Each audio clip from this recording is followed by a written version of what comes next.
I know firsthand how much stress can mess with your hormones. Between work, life, and everything else, it's easy to feel completely out of balance. That's where Happy Mammoth comes in. They offer a free 2-minute quiz that can help you uncover the root cause of your hormonal symptoms. It's super easy. Just answer a few questions about what you're going through and where you're at in life. You'll get a personalized recommendation to help balance your hormones and start feeling better. When I took the quiz, it suggested that my body may be overloaded with hormone estrogen and may be struggling to metabolize it. By taking Hormone Harmony, it could help with bloating, anxiety, fatigue, overwhelm, and so much more. With over 40,000 5-star reviews and a bottle selling every 24 seconds, the results speak for themselves. So if you're ready to start feeling like yourself again, head over to happymammoth.com and take their free 2-minute hormone quiz today to find the ultimate answers to your stubborn hormonal issues. And for a limited time, you could also get 15% off your entire first order with our code DATEABLE at checkout. That's happymammoth.com and use the code DATEABLE for 15% off today.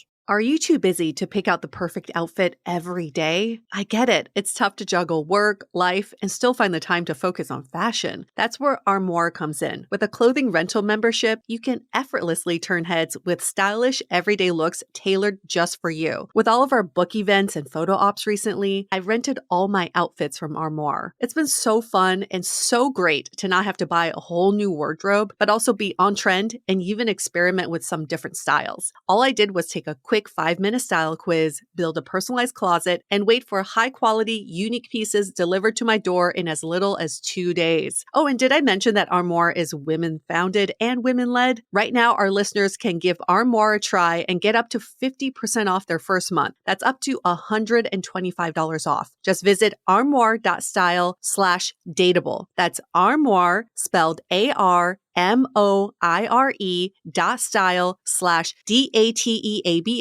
to get up to 50% off your first month and never worry about what to wear again. Try Armoire today.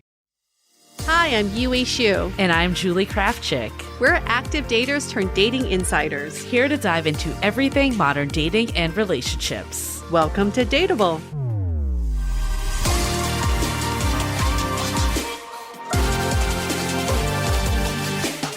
Hello, friends. Welcome back to another episode of Dateable. And we are getting flirty today. I can't remember the last time I flirted. I feel like, okay, well, first of all, we have an incredible guest today. His name is Benjamin Camras, and he is a flirt coach, and we've been following him on Instagram forever. We got the pleasure to be on his Flirtations Flirtcast, and I was like re-listening to the episode because we have a whole process. We obviously record, and then we edit, and I was re-listening to the edit, and you had way too much fun with the Flirtcast, like the way he says flirting. Flirt. Yeah, you say it like 20 times, and I'm like, you ready to flirt? Yes. He has a lot of personality. This is going to be a fun episode for people. But it is also a good question for you all listening. When was the last time you intentionally flirted? Can you think of the time you exercised your flirtatious skills? This was a really good topic for Yue and I because we have a love-hate relationship with the word flirt that we get into with Benjamin. But I think this was like a good reset for us to think about it differently because I think the way we think about it is a lot of like I don't know, like I guess what's a good way to say it? Like the traditional. Yeah, like traditional gender roles, like women acting helpless and just like, I don't know, just a little cringe, I guess. And I love this like the way that Benjamin redefines flirting. I can get behind that. It's all about connecting. Yeah, that really is. That's it. Yeah, but in a playful, non-outcome driven way. It's just see if there's a connection. And I think you can flirt with anybody. It doesn't have to be a crush or romantic potential. We can flirt with our friends. It's fun. I want to flirt more with everybody. I think that's what it is, that it always felt like there was this outcome that was expected from it. And I think releasing that outcome makes it a lot more fun and less stressful to me. Because like I think when I traditionally hear you need to flirt, it's like I need to act a different way or I need to do this behavior to get this result. And it always felt unnatural. And I think a lot of people could probably relate to that. So if you saw flirt in the title and that's the way you're thinking, we're going to say stay with us because this is actually going to really change the way you think about it because it did for me. Do you have a friend in mind who you would consider especially flirtatious? Yes. And it's You do? maybe the same person that you're thinking of. Current mom? No. Mom? No. Oh. Okay, we're thinking of different people. Hell. I mean, okay, one of our friends, I feel like she's just a natural flirt. Like she would walk in anywhere and walk out with a number. Huh. I got to really think about this because the person that comes to mind is another mutual friend who is a mom, a wife with kids. But when she goes out, she goes out. Wait, who are you talking about? Okay. We need to reveal coded actual names. You should do beeps when we say their names. That would be funny. So I'm thinking of Oh, so I don't think of her as a flirt. Oh. Like, because she's not really like talking to dudes a lot and like interacting. I feel like she's more there just to like get fucked up and hang out. I don't know. Who are you thinking of? Oh, okay. I see. A different kind of flirt. Okay, so that's so funny. Tell me Okay, your yeah. case for this person then. Yeah. I feel like she is extremely extroverted when she goes out. And Okay. She'll talk to anybody at the bar and somehow get free drinks Okay. and access into places because she can talk her way into anything when she's drunk. So maybe that is the definition. I don't know, because I feel like, again, maybe it's the outcome driven I'm thinking of, because she's doing it not necessarily to like, meet someone or anything like that. No. It's more just to like, I don't know, have a good time and do things. Yeah, to get free drinks. So there is a motive. It's just not a romantic motive. It's not like to hook up because she has a husband. So the person I'm thinking of, I swear she could be anywhere and someone would be like all about it and she would walk out with someone's number or a date. And she would like literally say like 5 things to them and somehow it would be like a magnet towards her. Because she is an unintentional flirt. The way I've observed the way she flirts is she's being nice, and we know that she is nice to everybody, not discerning of who she's nice to.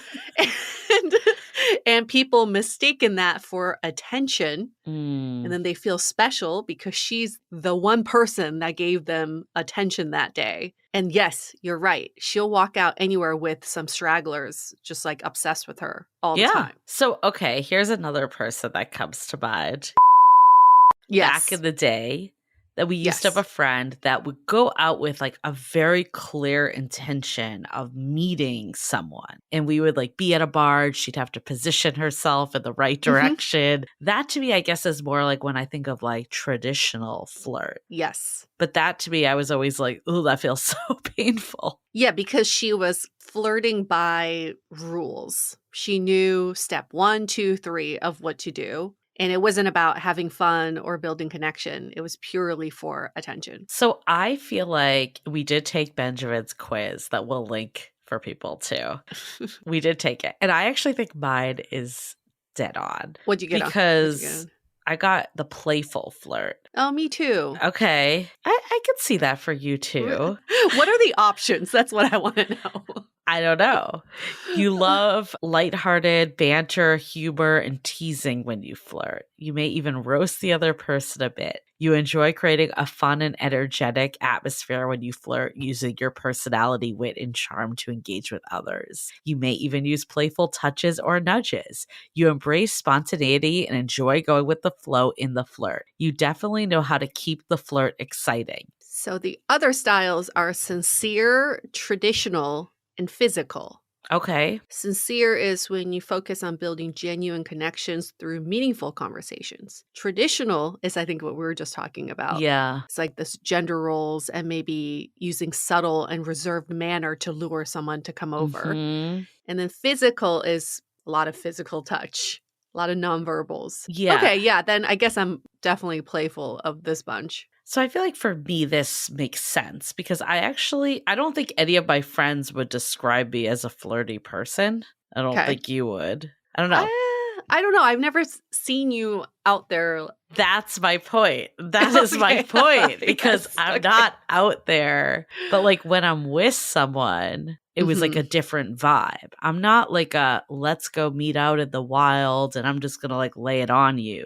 But when Yeah. I'm like on a date one-on-one and I'm feeling comfortable, like I'm definitely playful. And I Yeah. think like I guess from a personality wise, but then I'll also do like playful touch and like little stuff like that too to show I'm interested. Yeah. Well, that makes sense. And then your partner feels special because they don't see you displaying that behavior to everybody out there. I think my friend is a general flirt, playful flirt. I mean, she'll flirt with everybody. And she told me that no matter what kind of date she goes on, she has to sit on the same side as the person she's going on a date with. Interesting. Even if she's not interested, she has to sit on the same side. So I do think there's some merit to that of like it's easier to like do the playful touch and like the touch on the leg or arm or something when you're side by side. A lot easier than like reaching over the table. So awkward. But I think like for me, I would love like situations that presented that, like if you were at a Mm. bar, but I wouldn't necessarily sit on the same side of the table like if I wasn't in that. Like I remember I had someone once like at dinner want to sit next to me and I found it really awkward and uncomfortable. But I Yeah, also because didn't you really like probably them. Yeah, So exactly. You weren't into them.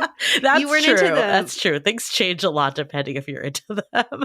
So her theory is that you can be into anybody if you sit on the same side as them. I don't know. That you can build chemistry much faster. I don't know. That's her theory. So she has to sit on the same side with every date. Well, there are studies around that like having conversations like in a car or side by side, that there is something there. It's interesting because you would think like there's loss of eye contact that way, but And it's I just don't an know. awkward angle. But there is a reason why bars, like, I mean, obviously the ambiance overall is conducive for dates, but the side by side, there is something there. And you're like kind of turned a little towards them. So it's not like you're Yeah. like not looking at them at all. It doesn't feel like you're interrogating. It's like you're Yeah. on the same side. Yeah. I mean, I would love to deep dive. I'd love to have Paul Eastwick and Eli Finkel do a study on this. Maybe they have already. We'll have to hit them up. Or maybe we should ask Benjamin. We didn't Yeah. get to ask him on this episode, but we will. We'll do a follow-up. We'll post the result on our Instagram, but it is a very good question. Are there studies about this? Well, I was just thinking like real scientific, but I would love Benjamin's take on this because I'm sure he has one. Yeah, I think it would change the way I treat my partner because I'm always like sitting across. It's just more practical for me. I do feel like when I go out to a bar and sit next to him, or even at a restaurant, but at a bar, I do feel like a different energy Huh, that's happening okay. because of the side by side. So I think there's something there. I'd love to know more about it. Yeah, that's our homework. That is our homework, but all of your homework now. We're not giving you homework. But if you are in San Francisco or LA, we do have a few more events that are coming up and we'd love to see your faces. We are going to be actually this weekend. UA is doing a hot 1-day trip for San Francisco. A hot trip.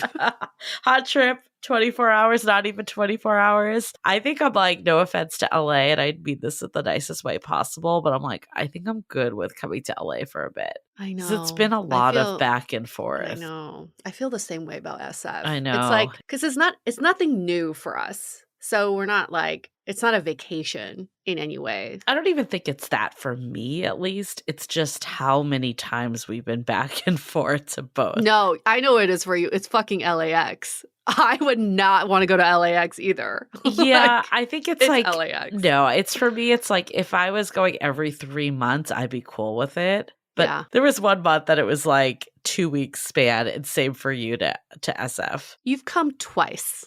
So let's not be dramatic. Really? I feel like it's been Let's way not be dramatic. more than that. Okay. You've it's not like come I'm not twice. going to come to LA. I'm just saying, glad that we're going to maybe She is so go to some dramatic, other you guys. places. She's come twice. Has it really been 2 times? It feels like way more than that. It's because it was a lot of travel. It was just a lot of Yeah. events. Yeah. But anyways, I'm excited. It's been a hot minute. So we are going, I don't want to like, So dramatic. I see how it's coming off. I don't want to mean like I'm not excited for this because I am. But yeah, I'm just not someone that loves being on planes a lot. So that's another story. But it is May 10th in the morning at 11 a.m. We're going to be at Books Inc. on Chestnut Street in the Marina. Which is my favorite bookstore. I'm really excited. And all we're doing is signing books. Yeah. That's it. So come by. Swing by. I know, especially we know there's a lot of people in that general area or it's not that difficult to get to. I love just like taking a morning walk there, just pop it in. So yeah. Yes. And then on the same day, if you happen to live in Livermore or near Livermore, or you want to go wine tasting and then come to this. Or the outlets. That's true. There's so many things that draw you to Livermore. We're going to be at a Lit Fest at the Las Positas Community College at 3:30 doing a panel discussion about our book. And it's open to the public and it's free. Yeah. And also Books Inc. is free too. Obviously get the book and get it signed. But if you already have the book, bring it and get it signed. But I'm excited about this Lit Fest because this has been on the calendar for a long time. Yeah. And I remember us being like, May is forever away. And here we are. And here we are. And then, of course, the following week, we will be going to the Santa Monica Public Library for the 15th. I don't know. A bunch of people have told us they're coming through for this event. Yes. So I think it's going to be really fun. And then we'll also be doing an event at the ground floor on Friday, the 16th, which is where in Echo Park. Echo Park. Mm-hmm. Cool. Yeah. Come to any of those events. We love to meet you, re-meet you, revisit, flirt with you. We'll try our best. And we will put them on the website too, so you can see it all. And did want to just like read one review that we got from the book that made me I don't know. There's a couple that have come in that have made me really happy. Like maybe we can read your friends too. That one made me so happy. But there was one that we got from Julia. And this is what it said, the real deal for dating today. It was like listening to all the best parts of the Dateable podcast over the last 5 years in one place. People, this dating advice, gold, all caps. These ladies helped to change my entire experience of not only dating over the last few years, but also how I approach friendships, coworkers, my clients, family, and myself. The advice in this book is truly what we all need these days to get past all the dating games and start to show up as who we really are, unafraid to attract what we really want in a partner. So good. Thank you, Julia. Oh, it makes me so happy. And that wasn't you, Julie, posing as Julia. No, right? You know how much I don't like when people call me Julia. So not that Julia is not a good name. It's just not the same name. And I don't understand why people mix it up all the time. And then the one from my friend Alan, he said, you and Julie did a fantastic job distilling the disparate noises of the modern dating world into the most simplest principle forms, which also apply to principles of life, very much like what Warren Buffett does for investing. If I had read this in my 20s, I can think of many situations it would have helped me better navigate. In that regard, this will be a very meaningful book for anyone who reads it. Very proud of you and all the lives you'll positively affect with your work and all the good ripple effects that will come from that. Oh, love it. Paying it forward. Love it. So if you haven't yet, go get it. Go get How to Be Dateable. HowToBeDateable.com. You can pick up the hardcover, Kindle, audiobook, whatever is your jam. Okay. Well, before we get into it with Benjamin, let's hear a message from our sponsors. Once the weather started getting warmer, I realized I was back in the same worn-out rotation. Same tank, same shorts, same everything. So I gave my daily uniform an upgrade with Quince. Their pieces are easy, elevated, and somehow make me feel more put together without even trying. Like 100% European linen shorts and dresses from $30, luxe swimwear, Italian leather platform sandals, and so much more. Now, my favorite summer item has been the super soft bike shorts that are so perfect for everyday wear and has the quality of high-end athleisure brands. But by cutting out the middlemen, Quince gives you luxury without the markup. And Quince only works with factories that use safe, ethical, and responsible manufacturing practices and premium fabrics and finishes. Treat your closet to a little summer glow up with Quince. Go to quince.com/dateable for free shipping on your order and 365-day returns. That's QUINCE.com/DATEABLE to get free shipping and 365 5-day returns. Quince.com/dateable. Did you hear the Environmental Protection Agency just banned 2 cancer-causing chemicals? And there's a good chance they're in a ton of your cleaning products, which is why we love Blue Land. They're EPA Safer Choice certified, and they are on a mission to eliminate single-use plastic by reinventing cleaning essentials to be better for you and the planet. In my household, we've completely switched over to Blue Land and could not be happier. Not only do the products give you the same powerful clean you're used to, but they offer refillable cleaning products. It's so much easier to not constantly rebuy and lug around heavy products. The laundry tablets have been an absolute game changer for me because we still do not have laundry in unit. Plus, our clothes come out so fresh and clean, which is why Blue Land is trusted in over 1 million homes, including mine. Blue Land has a special offer for listeners. Right now, get 15% off your first order by going to blueland.com/dateable. You won't want to miss this. Blueland.com/dateable for 15% off. That's blueland.com/dateable to get 15% off. Okay, let's flirt with Benjamin.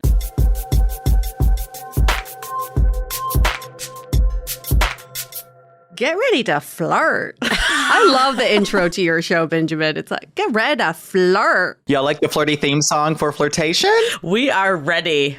Yes. We're so ready. We're ready to flirt with our guest today, Benjamin Camras, who is a flirt coach and a gay Libra.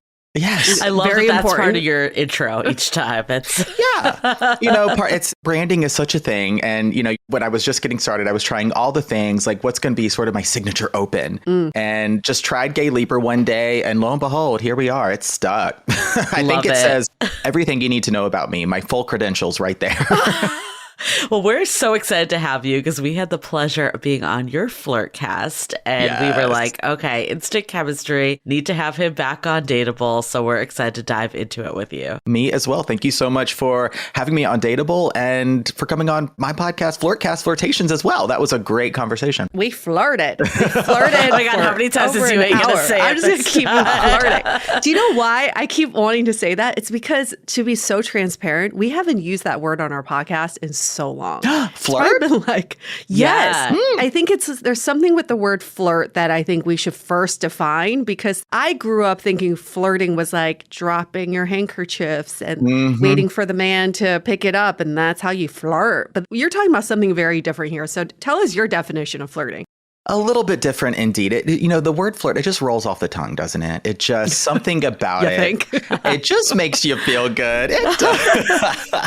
It does. Yeah. I mean, flirting, it's always kind of had like these baked in gendered roles, right? Yeah. Like the handkerchief is such a classic example. I remember a video I made, sort of like the modern day equivalent of that is the fork test. So you're at a restaurant, you're going out to dinner or something, you're grabbing some food, and you're just like, oops, my fork fell on the floor, right? Oops, my bad. Gosh. And what happens? What does your date do, right? If it's a guy, do they pick it up? Do they get you a new one? Or do they ignore the fork altogether, right? They're like, fork this. I don't care. I'm hungry. I'm hungry. My approach to flirting really is that it is the practice of connection, right? That's really, it is the art of connection. It's the authentic expression of interest in the present moment without those expectations, where it's really just about, hey, I see you, you see me, let's catch a vibe, create some energy, share some energy. And if we end the flirt with a smile on our faces, what's wrong with that? And we need more connection in our lives across the board, whether it doesn't matter where in the world you live, right? We live just phones down, headphones in, face on the screen, right? We're inside working from home. Like we go about our lives just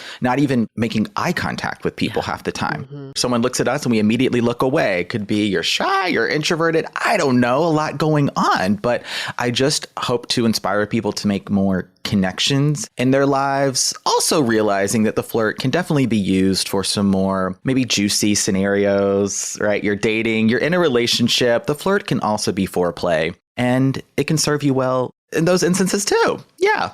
I mean, this is why we wanted to have you on the podcast, because we have like a love-hate relationship with this word, flirting, because I think of these traditional gender roles, because it taught you to be inauthentic. Like Yue and I are elder millennials, so we grew up in the era when there was, a lot of like role playing and this is how you land a man. And it always felt just kind of icky, like, am I holding a gaze too long that I'm now a stalker, or is this showing interest? And never seemed to like feel, again, I guess authentic is the word I'll keep going back to. But I think where the love of the word comes into is that there is this playful energy that I think is actually missing in dating. So I'm glad that you're able to like redefine this a bit. Yes. And thank you both for doing what you do, kind of breaking the rules in many ways when it comes to dating and giving daters, I think, a more empowered, authentic, like you were saying, Julie, approach to dating. Like what actually is important to me, what matters, how can I make connections that feel fulfilling, safe, and are freaking fun too? Like that's a huge part of this as well. We've talked to some flirt coaches in the past who are like, if you want to flirt tonight, you put on that red dress, you go to a hotel lobby, you drink a martini, and you wait for someone to come up to you and you give them a wink and a smile. I think Julie and I were both like, ooh. Yeah. But as a flirt coach yourself, how do you get people started? What is the scenario? Okay, let's stick with that example a little bit. Like it's giving, like it's just giving pickup artists, right? It's giving waiting for when. It's giving, what it's giving is like if you are a woman and you're dating men, it's like you're seeing yourself through the male gaze. It's right. I need to make myself presentable in such a way to be appealing to the male gaze so that then I get approached, right? They initiate. You're boxing yourself into the flirt because in that example, the intent is romantic. The intent is there's going to be a date. The intent is there's going to be a kiss, a hookup, or something like that. So the intention there is, do you like me? Do I like you? And it's like the whole point is for that romantic connection of some sort. I say that's one way to flirt, one way. But when you bring it back to the point of connection, first and foremost, it just opens it up. There's so much more opportunity. The flirt is really limitless in that way. So I like framing it just as an expression of interest, even an act of service, right? It's about energy. It's about play. It's about fun. I've seen online that flirt being described as connection with plausible deniability, right? Am I flirting? Am I not flirting? I'm like, well, I mean, possibly, but also let's just flirt. Like, we can put it out there and that can be okay, even if it's a little nerve wracking. Right. You're feeling anxious. Oh my gosh, right? What are they thinking? It's all good. It's all good. Bring it back to you. How do you like to make connections? How do you want to show up? What do you want to talk about? You want to ask something? You want to learn something? Go for it. I really like this approach because I think one of the challenges with the old definition of flirting is that it feels like it's very like, if I do this, then I'll land someone. And then if I don't do it, then it's a failure. How do you get out of that mindset of like, I'm doing this to like catch the guy or to reel the woman in, like something that's, more outcome focused? Yeah, it's like when you approach the flirt in that way, it very quickly, like it's either a success or a failure. You very much have expectations accompanying yourself in the flirt, where now if your flirt is not received in a specific way, in the exact way that you intended it to be received, then it wasn't good. I hear this from flirties, from daters all the time, like, oh my gosh, I'm not good at this. I'm not attractive. They don't like me. I'm a bad flirt, right? It's never going to happen. And you might just take yourself out of the game. You might just decide, I'm not going to do this anymore. And I don't want people to do that. And so having the lack of expectations piece is a huge part specific to just how you want that flirt to be received. You have no idea where someone is at, right? If you're just getting to know someone or like you're out in public or something, are they single? What's their sexual identity, right? You don't know anything about them and you're trying to ask all these questions in your head. And I'm like, do you even know this person's name? Right?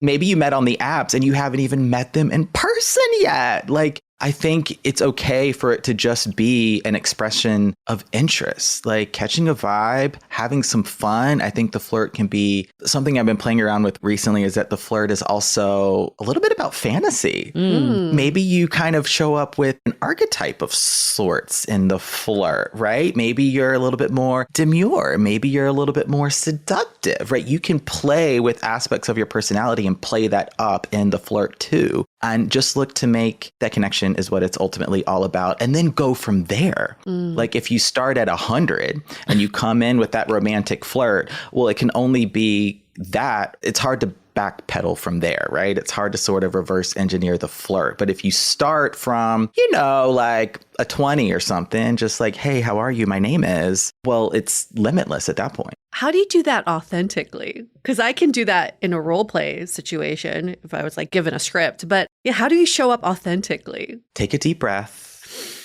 Just ground yourself and think about like when you don't have maybe the pressure or the expectations or the nerves. How do you like to connect with others? Do you like to make observations? Do you go into some storytelling? Do you offer compliments? Do you ask questions? Do you like to talk about yourself? Do you more so like the other person to talk about themselves? So like there's so much room to play. And then one thing that helps me with nerves, anxiety, and just showing up more authentically is what's something that I may want to learn? What's something I'm curious about? And so like maybe I'm really curious or have a niche interest right now in gardening or something like that. Talk about it, play with it. You never know what you may learn. Like the universe has a weird way of pulling us together. And when we just start talking, you may be talking to a person that is studying that in school, or they have their own garden, or they grew up on a farm. Like then it becomes, oh, we have this point of interest. And then there's your flirt. I guess why were you drawn to this topic? Like, is this something that you've always just had a knack for? Or is it something that you had to learn? Everyone has an inner flirt for sure. Okay. Maybe I had a leg up as the gay Libra. I don't know. But it definitely is not a practice that came easily to me. Okay. I'm definitely introverted. A lot of people are surprised to learn that about me. Social anxiety has been a huge part of my life. There's oftentimes been these barriers, these obstacles, usually within my own mind of I'm too nervous. I can't do this. I'm going to say the wrong thing. I'm awkward. I'm weird.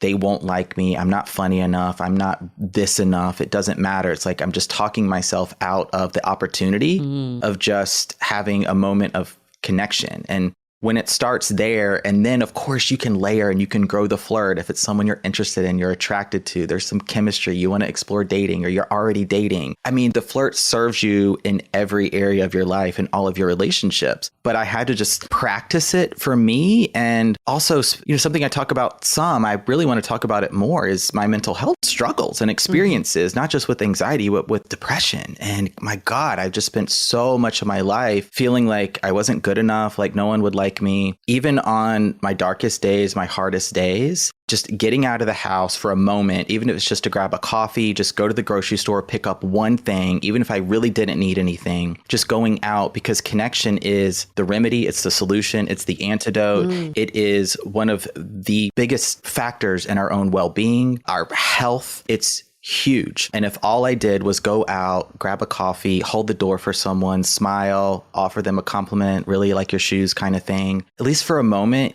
I felt better. Yeah. It really did something for my own well-being and mental health. And it just became a practice of connection, yes, but a practice of just being my authentic self as well. And it's one of the ways I feel like I was able to heal. So framing the flirt as a tool for healing and mental health improvement, I don't know, maybe you've heard that before, maybe you haven't, but I believe in it. I don't think we have. Like, it time. makes so much sense, but I've definitely never heard anyone frame it that way. But I can even think about my own life, like just talking to like a barista at Starbucks. Absolutely. It just gives you like a little pep, and that's not like a flirt in the sense of I'm trying to like ask this person on a date, right? Yeah, absolutely. Yeah. So this did not come easily, and it still doesn't come. I mean, there's some days I don't feel particularly flirty, but that's okay.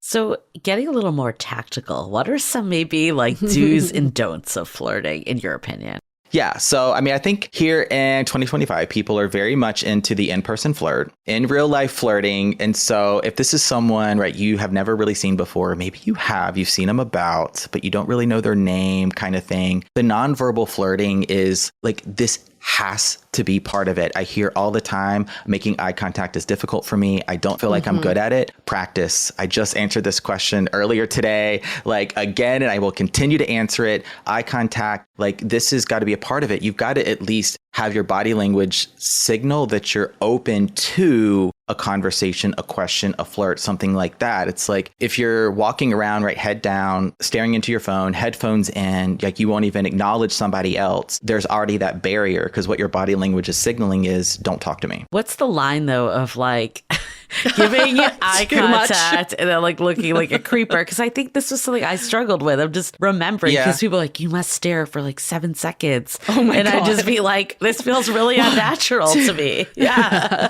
That's a long time. What you do is you hold it for about that half second, full second longer. So there's that little bit of intention behind it, and also creates a little bit of perhaps tension, the T of the flirt, tension, excitement, where it's like, oh, this person was really like, they were looking at me. And then that's okay. Leave it there. Is your eye contact received? You know, you pair it with a little bit of a smile, maybe a head nod, a tilt, a wave kind of thing. Or maybe you motion like at their hair or a piece of jewelry and then just give them like a thumbs up kind of thing as you're smiling. Like there's the nonverbal compliment, basically. And then how is it received? Do they acknowledge it? If it's received, I think now you have an invitation to go say hello, introduce yourself. And that can be your icebreaker. Yeah, don't overthink it. Just say hello. Maybe you're out running errands or whatever, and you're just like, or you're at a coffee shop, you're studying, you're working. You're like, just leave me alone. I know some people are like, you know, I'm not here to be approached or to be flirted with. Yeah. And that's okay. That is totally okay too. And you don't want to encroach on someone's personal space. What about this scenario? You're on a date with someone. Things are going fine. Not great. Okay. Maybe kind of boring. Maybe you can bring a little flirtiness to this dynamic. Some do's and don'ts in this scenario. Okay, so something you can do is just a little bit of physical touch. Like, you know, it's like on the forearm kind of thing. Or do you accidentally, I don't know, graze your ankle against theirs as you're like, you know, situating your feet or something. You sort of like go up to go to the bathroom, just gently put your hand on their shoulder kind of thing. Like, I'll be right back. Just breaching that touch barrier in a pretty PG way may shift and change that dynamics just a little bit, where now that other person could feel more comfortable perhaps, or maybe they don't. And you now know maybe they're not feeling it. They're not interested. They're anxious or something's going on. It's like, okay, this might be a one date kind of situation. Yeah. A good flirt tip here is people love to talk about things they're interested in, they're passionate about, instead of going on like, you know, what do you do for work? Like, what did you study in school? You know, what is the most interesting thing you learned about in school, or what was your favorite class kind of thing? Did you have one of those professor or teacher stories that you just like, a class you couldn't wait to go to? Or what's something about your career that are you really excited about? Are there any projects coming up that I'd love to hear about them. And so invite them into the conversation, into the flirt, connecting on some storytelling, but specific to something that they're excited about. I mean, people love to pretty much talk about themselves. And when it's something that they're genuinely interested in and have a passion about, they're going to start to let their guard down a little bit. They're going to become more comfortable. And then, right, you're doing some of that eye contact, right? You're leaning in like, oh, I can't hear you kind of thing. Like, oh, I just wanted to get closer, you know, a little bit of touch on the arm kind of thing. There you go. You're creating intimacy is what you're doing, and building some momentum, some anticipation like, ooh, second date? Yeah, I'm excited now. So I feel like my go-to is always like the light touch, like either on the arm or the leg. But I think for a hetero woman, that's maybe easier in today's climate than maybe for a hetero man. Yeah. Do you have any take on like consent culture in today's world? Because I think it's like kind of in one way, it's a shame that that is harder, but I do think there's more that rides on it nowadays. And then we've heard people be like, should I ask for a kiss? Should I ask if I should touch them? And then it just like loses that magic, I think, a little. Like if you're like getting like every step of the way. What's your take on that? On the one hand, like, I'm glad that we are respecting maybe boundaries more, right? We're getting consent for even something like a kiss. But then to what you were saying, it's like, because I hear this all the time from the flirties, like, I don't want them to ask me, can they kiss me? Just do it, because it takes away a little bit of the magic. And so let's say it's a guy and girl dating situation. Like, I think if you're the girl, like, you could do some of that light touch, like you were saying. Or if you're the guy, you know, maybe when you are greeting them for the date, you know, instead of like, you know, hey, how are you? Handshake kind of thing, like, could I give you a hug? Yeah. And so asking permission right at the top for something like a hug can just sort of, like, you're building in some consent, you are getting permission for that, but then you've broken the touch barrier as well in a non-sexual way. And it could help just to alleviate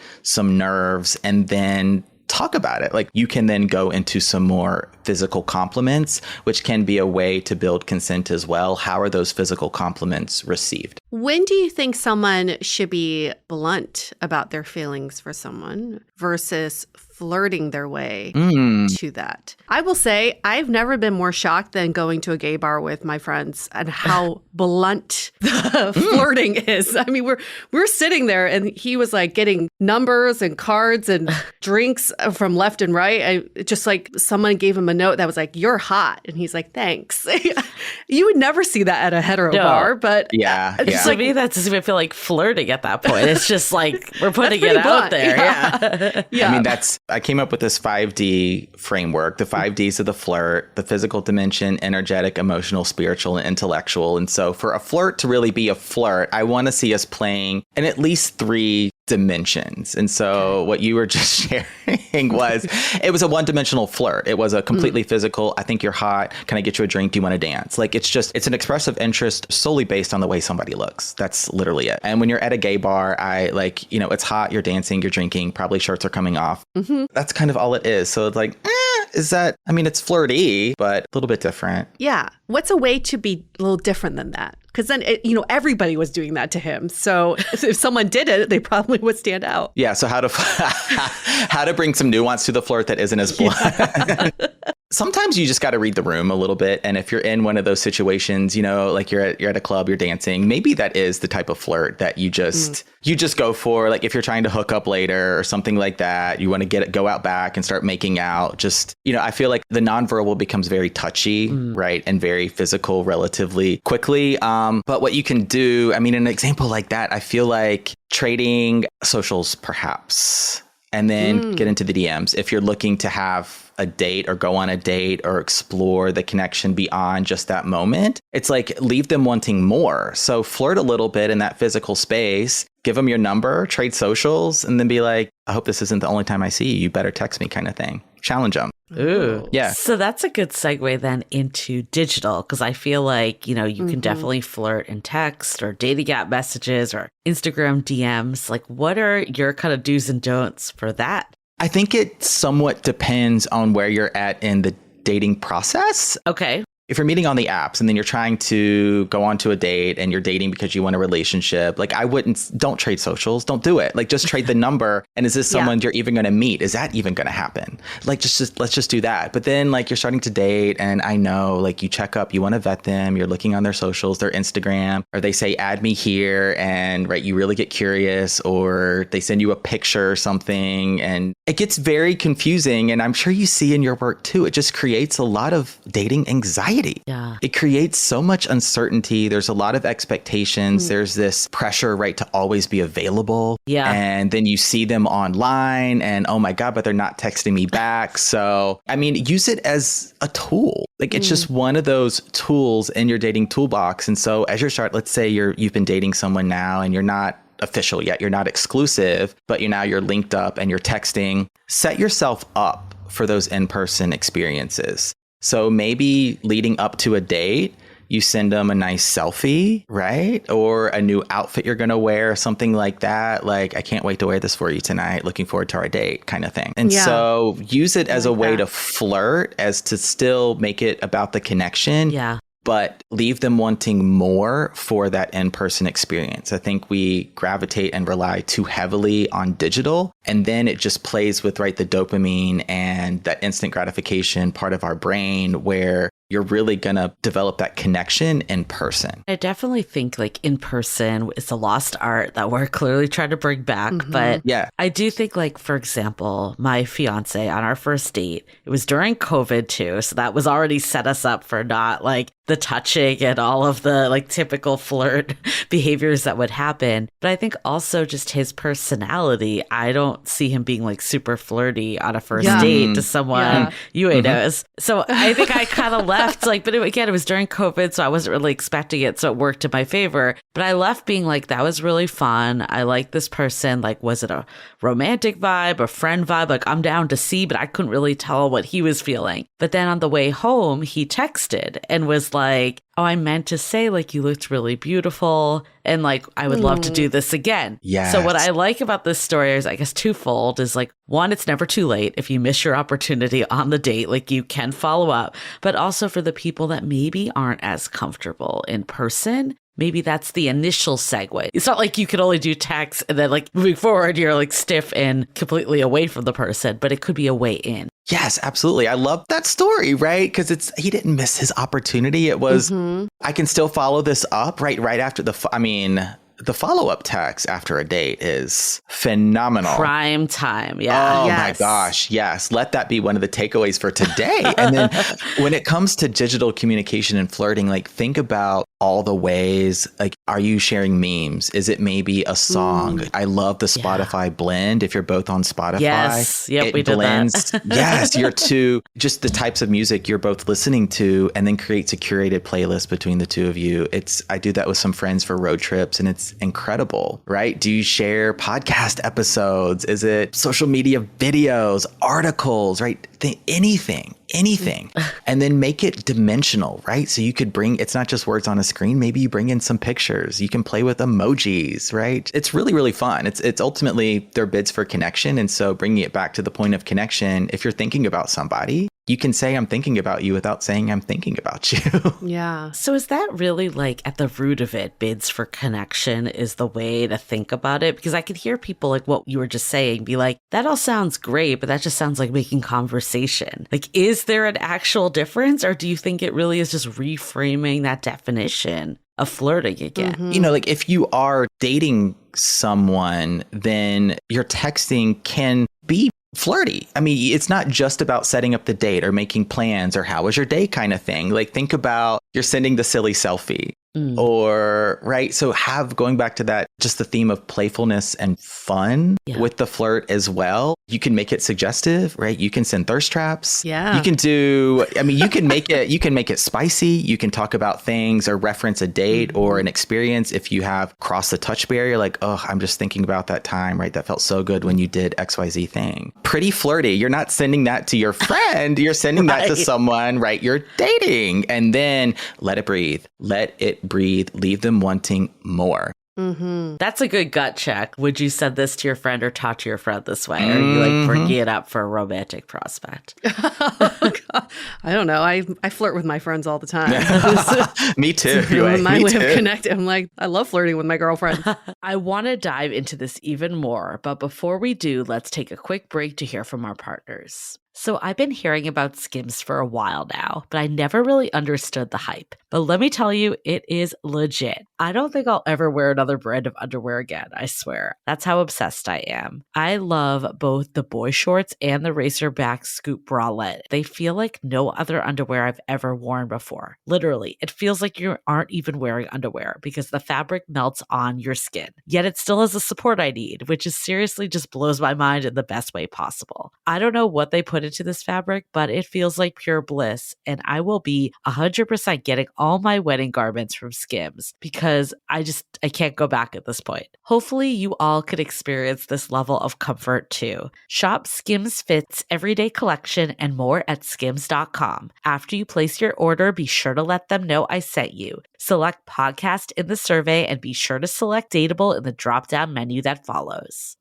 Does it feel like most healthy snacks just taste so bland? Well, I think I may have found the perfect healthy snack. Washington Red Raspberries. They're a clean, simple, and seriously delicious way to add more nutrients to your day. So get this, they're American grown, picked at peak ripeness, and frozen within hours to lock in nutrients like fiber, antioxidants, and vitamin C. And I love to toss them in a smoothie or a yogurt for breakfast or eat them as a healthy treat throughout the day. Grown with care by American farmers in Washington state, frozen Washington Red Raspberries are one of the best kept secrets in the freezer aisle. Make sure to always check the label for American grown frozen raspberries. Want to discover new ways to use American frozen red raspberries and get more details on where you can grab a bag of these delicious berries? Go to redraz.org. That's redrazz.org. You'll find recipes, healthy tips, retail locations, and everything you need to make frozen Washington Red Raspberries a regular part of your routine.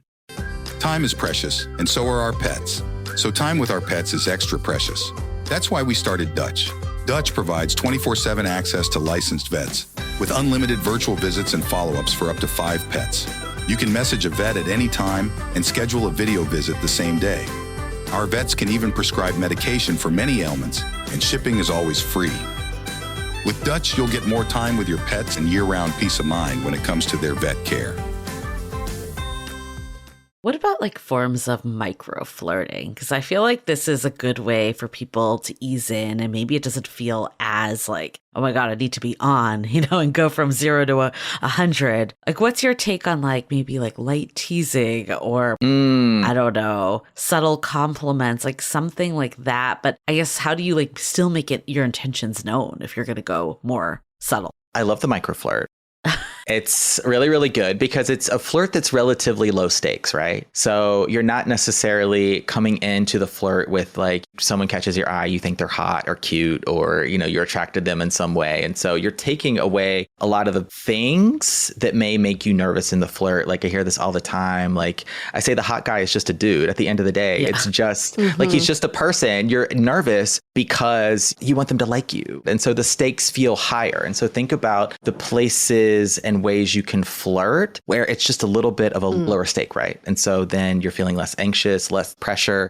I'm thinking about an event of some kind. It could be a party. It could be a networking event. Maybe not specifically like a singles focus thing, like a mixer where the intent is built in, right? You're there to maybe find a date or something like that. But like a networking event, a party, even like a coffee shop, something like that. And so make it a practice to flirt, not just with someone you think is hot, like you're limiting yourself to the flirt, and it's always going to have a little bit of that expectation built in probably. And then making some of that eye contact, you could start with the non-physical, physical compliment and just see how it's received. Like we're really coming back to that point of reception. And if it's received well, the person seems like they're in a space, they've got a little bit of time. Well, then maybe you stand a little bit closer to them, or you just sort of shift your weight on one foot and you're leaning into them a little bit more. Perhaps you're being more flirty with your body language, with your eye contact. Yeah, you're being kind of a little bit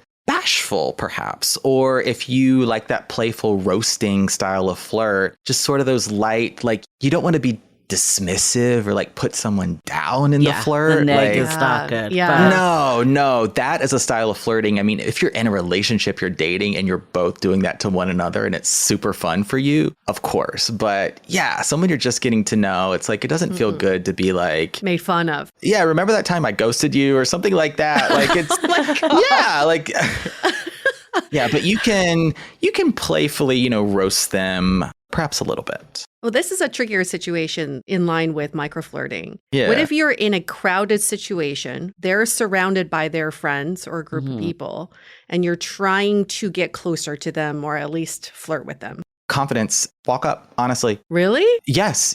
Penetrate the group of friends? 1000%. You know who they're going to be talking about after that interaction? You. Yeah, you. You are going to be the topic of conversation in that friend group soon thereafter, and the next day, the next week, in the group chat, at brunch, they're going to be talking about you. Like in the friend group is like if you're kind of waiting for when to be approached and you're sort of signaling with your eye contact, like with your body language kind of thing, like they probably have safety in that group and they're waiting for someone to approach them, right? Yeah. Or maybe their friends are hyping them up, like, go talk to them, go talk to that person kind of thing. Like, oh, no, I don't know. I'm so nervous. Stand out, walk over. You're getting some of that, right? Nonverbal flirting first, that expression of interest. Do they at least see you, acknowledge your presence, walk over, introduce yourself. Hey, like I couldn't help it. I saw you from across the room. I wanted to come over and say hello. My name is Benjamin. What's your name? So I hear like our anxious listeners just be yes, like, I know they're dying what inside. if I get rejected and then I don't want to be talked about over brunch and the group chat and all the stuff? What advice would you have for them to just not care? There's nothing to be rejected from. They're not going to deny you and not say hello back. They're not going to reach out and shake your hand or say, oh, hey, nice to meet you. My name is. And then you got to give the flirt room to breathe and just let it become what it's going to become.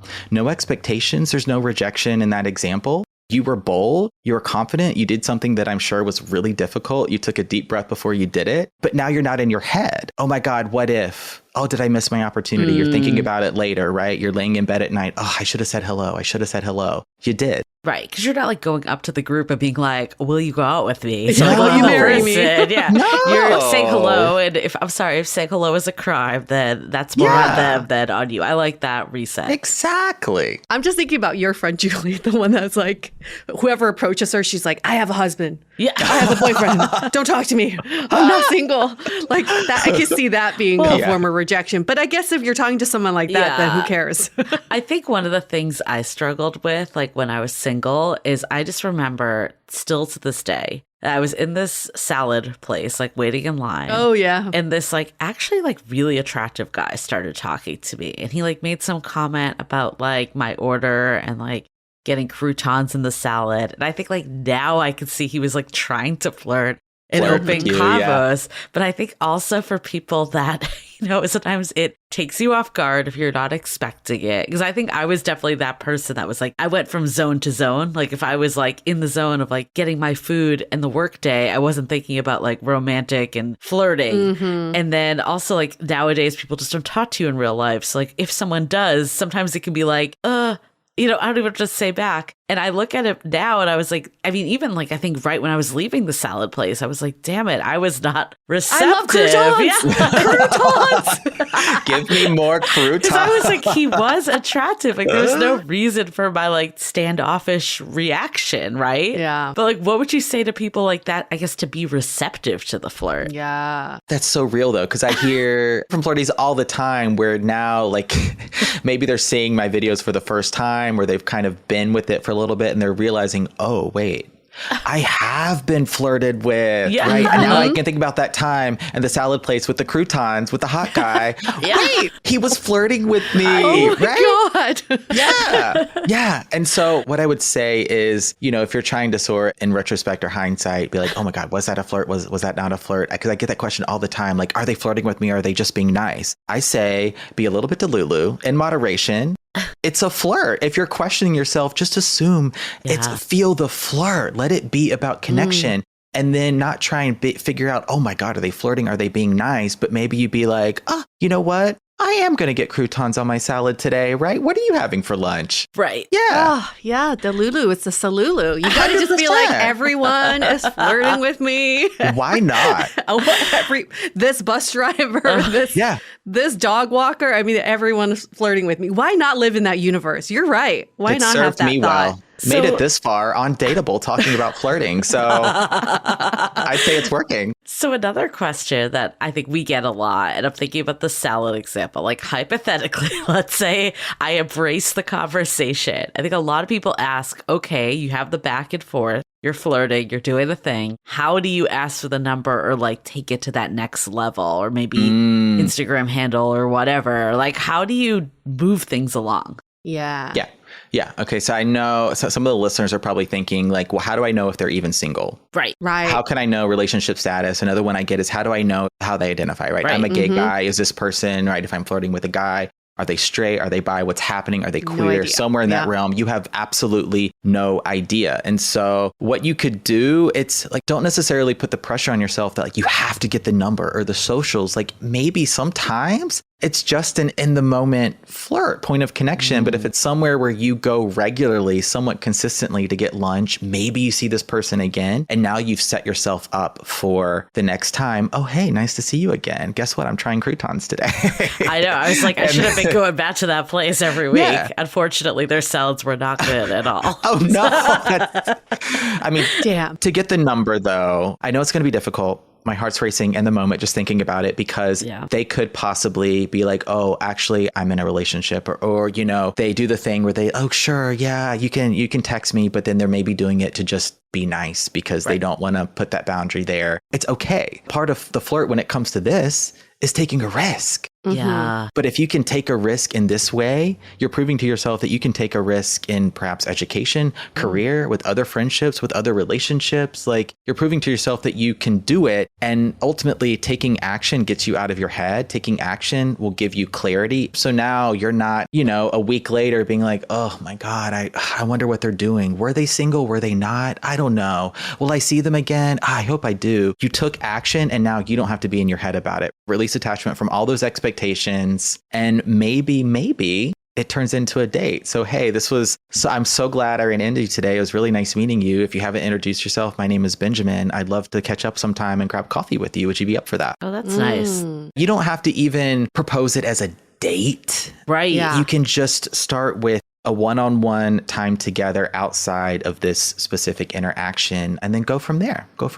Maybe you make a friend. Yeah. The last area I want to talk about before we wrap up into takeaways, what about dating profiles? Is there a way to get flirty on your dating profile, or is it really like you need to have the conversation? You can definitely get flirty with your dating profile too. I mean, think about some of the pictures that you may include. You can do some emojis, I think are really, really fun. Flirty tactic you can do for your dating profile is the question that's a little bit of a challenge. So maybe what's coming to mind, let's say you did trapeze, whatever, one day, and that was one of your profile pictures. And it's something like, right, I bet you couldn't do a somersault off the trapeze, right? Winky face emoji kind of thing. And so it's a fun, flirty way to sort of like roast, playfully jab a little bit without having a direct conversation. So those are a few ways. And then just make sure and include, right, of course, in your profile, in your bio, some things that you're really interested in, right? Some things you like. Make sure it's about you first and foremost. And then that will give people those points of connection to you as well, giving someone a little glimpse into who you are and your world. I mean, so many takeaways from this conversation. This has been wonderful. I think first and foremost, I think this reframe of flirting, to think about it always as a way of connecting, is huge. And also, like, how can I bring my authentic self to flirting too? I love what we're talking about is like, don't be afraid to play around, like get playful, like whatever the version of you is that you want to come out, like experiment and do things. And if you do something and you're like, ooh, that does not sound like me, it's okay. You don't have to do it again. But you tried and put it out there. And I think the idea of being able to work with different mediums, I don't think it's hiding behind a medium of like online and then I'm going to like clam up in person, but maybe you can test certain things on like the apps or on, text that you wouldn't necessarily say in person, but like, how do you eventually bridge it over? The other piece I really liked that I think is a really good gateway, it kind of plays up to what you were talking about, is that people ultimately want to be seen and they want to talk about themselves, but this compliment that's not about the physical, like we always say, like find something they're wearing,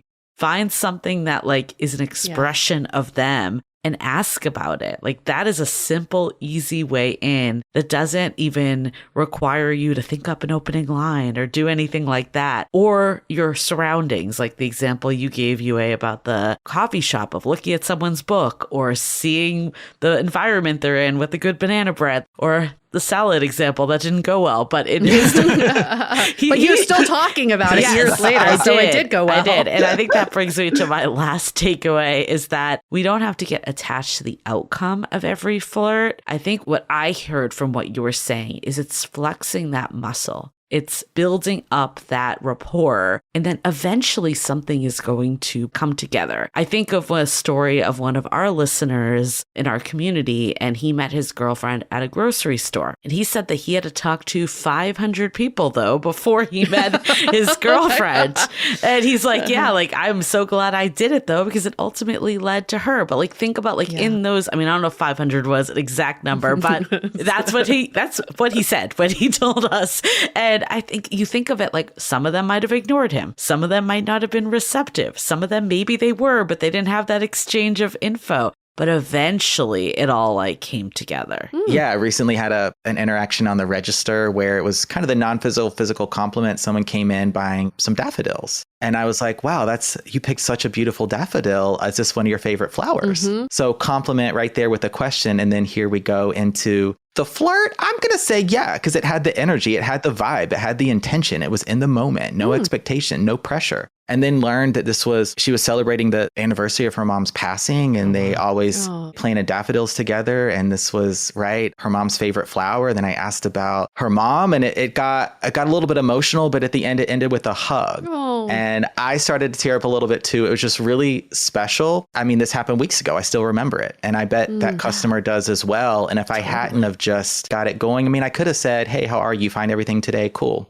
And that could have been the whole thing. Right. And that's so missing missing in today's world, like those interactions. We need the connection. Yeah. So flirt with everyone. I love this. Whether it's practice flirting or just bringing that into your like vibe. And then it just becomes a lot easier too when you meet someone that could be of interest. And that was my biggest learning in this conversation, where I used to think flirting was about revealing something internal, like revealing your feelings, revealing a vulnerability. But the way you spun it, to me, we're looking at it as an act of service. 1,000%. It's a question of, can I give you some attention right now? Absolutely. And some people might be like, no, I don't want attention right now. Cool.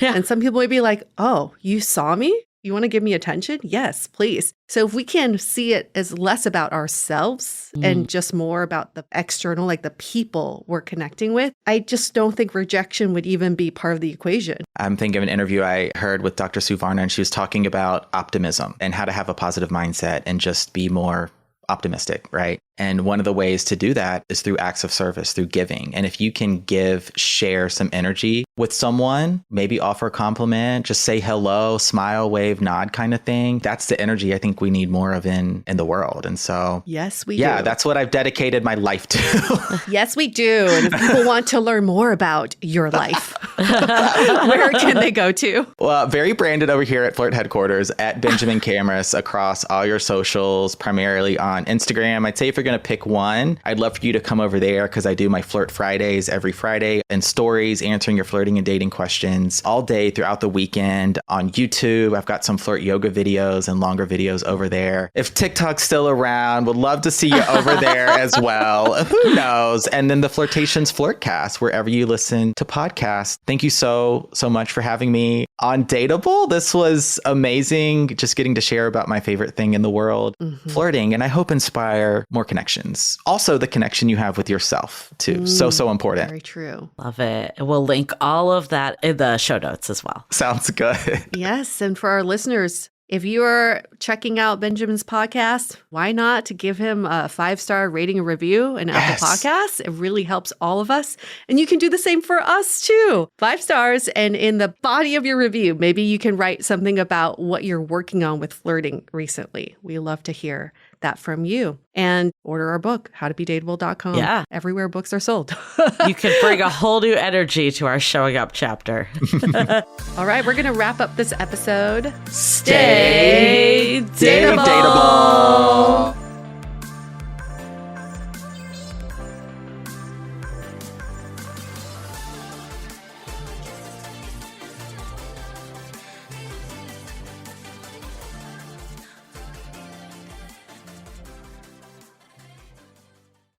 Time is precious, and so are our pets. So time with our pets is extra precious. That's why we started Dutch. Dutch provides 24/7 access to licensed vets, with unlimited virtual visits and follow-ups for up to 5 pets. You can message a vet at any time and schedule a video visit the same day. Our vets can even prescribe medication for many ailments, and shipping is always free. With Dutch, you'll get more time with your pets and year-round peace of mind when it comes to their vet care.